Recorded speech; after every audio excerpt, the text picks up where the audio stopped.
Okay, so it feels like deja vu at this point. There's a huge allegation that's made that rocks the news circuit. Someone's life is completely upended by the accusation. They're vilified, they're demonized, and then, decades later, the accuser recants. It's all just so tiresome. And for today, we are going back in time a bit to 2006 with the infamous case of the Duke Lacrosse players, which is back in the news after nearly 20 years. But for those of you who may be unfamiliar with this case or need a bit of a refresher, let's recap. In 2006, Duke University's men's lacrosse team members hired Crystal Magnum, an erotic dancer, to entertain a private party. Magnum later claimed that she was by several attendees, including university students. The allegation proved a sensation. It captured the attention of the national press and the political class alike, the members of which appeared to take Magnum's accusations at face value. It goes on to say that the students were portrayed in the press as privileged, racist brutes prone to binge drinking, according to the Washington Post, who were as titillated by Magnum's performance as they were by the opportunity to degrade a young black woman. The history of white men and black women, the special fantasies and realities of exploitation, goes back to the nation's beginning and the arrival of slaves from Africa, Jesse Jackson wrote at the time. Duke President Richard Broadhead suspended the team without any formal charges against its members. Local prosecutor Mike Nifong eventually charged some of the Duke Lacrosse players, but the prosecution soon fell apart. A forensic analysis of Magnum's body and the scene of the alleged crime did not substantiate the accuser's claims, and the discovery that Nifong had withheld exculpatory evidence he would later resign and be disbarred sealed the case's fate. Based on the significant inconsistencies between the evidence and the various accounts given by the accusing witness, said then Attorney General and current North Carolina Governor Roy Cooper, we believe these three individuals are innocent of these charges. 16 months after the infamous party, Duke University agreed to settle a dispute with the players it had disparaged. But by then, 16 months later, their names and their reputations were completely ruined. Because during the year leading up to the charges actually being dropped, these three young men had their faces plastered everywhere. I mean, they were despised and seen as the epitome of white male privilege. And at the time, the case was also heightening already rising racial tensions in American society. Tensions, I would argue, were only made worse after the following 8 years of Obama's presidency. Thanks, Obama. Now, the chaos and the media frenzy surrounding this case made it the perfect salacious tabloid story. And back in 2006, everyone was eager to hate on these well-off lacrosse bros. I mean, all white men are inherently bad, right? And rich kids are spoiled brats who commit crimes with no repercussions, right? I mean, this entire case and the way it played out was just a perfect example of confirmation bias at play. Now, Megyn Kelly, who at the time was a brand new Fox News reporter covering this story, she called this case not only a travesty in justice,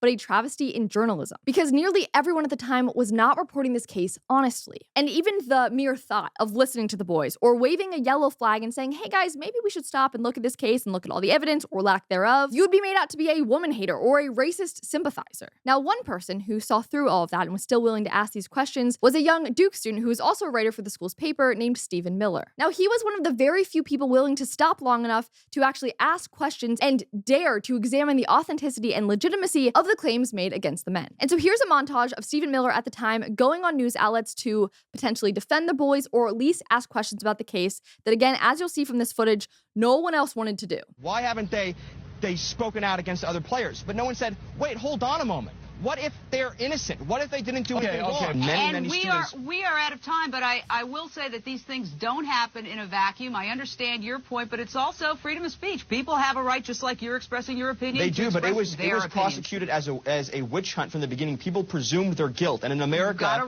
we don't do that.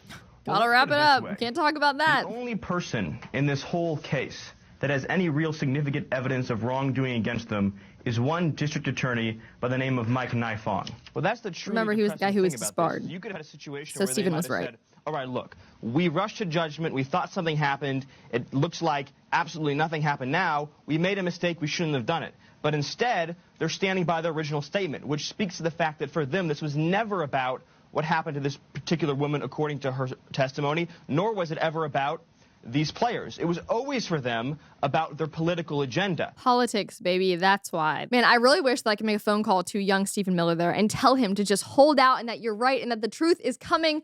But while I can't make a phone call to him back in 2006, I can make phone calls today thanks to PureTalk. Because like Steven, PureTalk is honest. And so when other phone carriers say free, what they really mean is see the fine print. I mean, there's no shortage of ads from the big wireless carriers offering the latest iPhone for free. But look deeper, just like Steven did. You'll realize to qualify, you need to trade in your phone valued at $1,000, and you'll also need to be on that $100 a month unlimited plan and pay the $35 activation fee. That is a lot of money for a free phone, so don't fall for it. And it's why I'm proud to partner with PureTalk, because PureTalk provides a much better option. Get a brand new iPhone 14 with all of the bells and whistles, plus get an unlimited talk, text, and 15 gigs of data and a mobile hotspot, all for just $50 a month. I mean, how about that? Half of the price of the big guys, and you get a new iPhone powered by America's most dependable 5G network. So go to puretalk.com/Conrad today. Switching is easy. Plus, when you go to puretalk.com/Conrad, you'll get an additional 50% off your first month. Now back to Stephen. Now, you may recognize Stephen Miller's name because in a few weeks, that same former Duke student will now be serving as the deputy chief of staff in Trump's White House, which is just the perfect arc for his career that he started like this. Now, as for the 3 young men who were accused in this case, I won't even mention their names because their names have been dragged through the mud already and they just don't need any more publicity regarding this stupid case. But though they were free on paper after the charges were dropped, the repercussions of those 16 months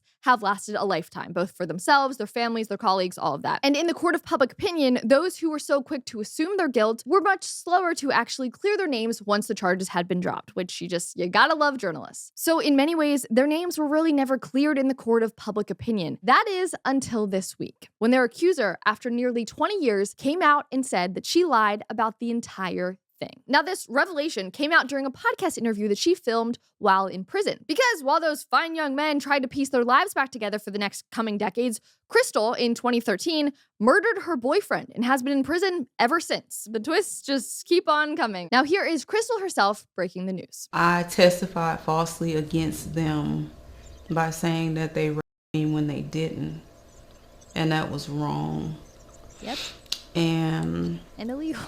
I betrayed the trust of a lot of other people who believed in me and made up a story that wasn't true because I wanted validation from people and not from God. And I hope that they can forgive me. Now, I've also seen a few places that she has suffered with severe mental health issues. So again, maybe that could have been a factor. But again, no one wanted to look at the evidence at the time or dare say that maybe she was making it up. But I did end up seeing that she's been in treatment multiple times for that. So some people are encouraging the act of forgiveness and gratitude because they're just grateful that she came forward even after all those years, while others demand absolute justice for her blatant lie. Someone said, the punishment for a false accusation should equal the punishment for the crime had it actually been committed. Which is a very interesting idea that I am in no way opposed to. Now, as for the act of forgiveness, ex-users have been debating that all day, but I would say obviously that it's up to those who are actually involved in the case and whose lives were forever ruined to make that decision. Now, others online were rightfully angry over the harm that a discovery like this does to real victims who are desperate to be believed. One person commented and said, so this chick just screwed over all the other women who reported legitimate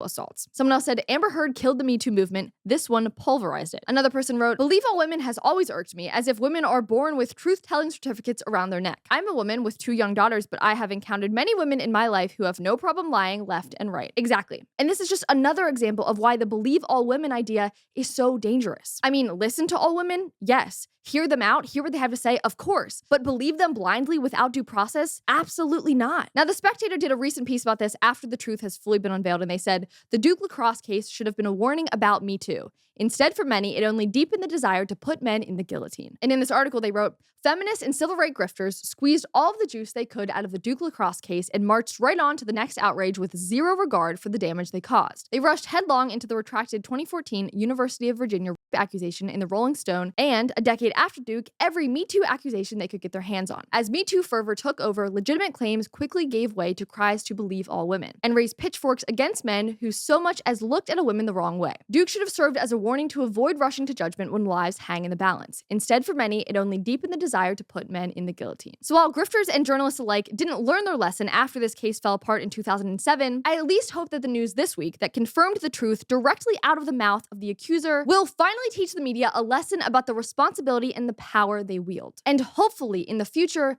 they will be more careful to wield that power with truth alone. Thank you guys so much for watching today's video, and if you enjoyed, make sure to hit that like button, and if you haven't already, please subscribe to this channel, and last but not least, make sure to hit the notification bell so you never miss one of our episodes.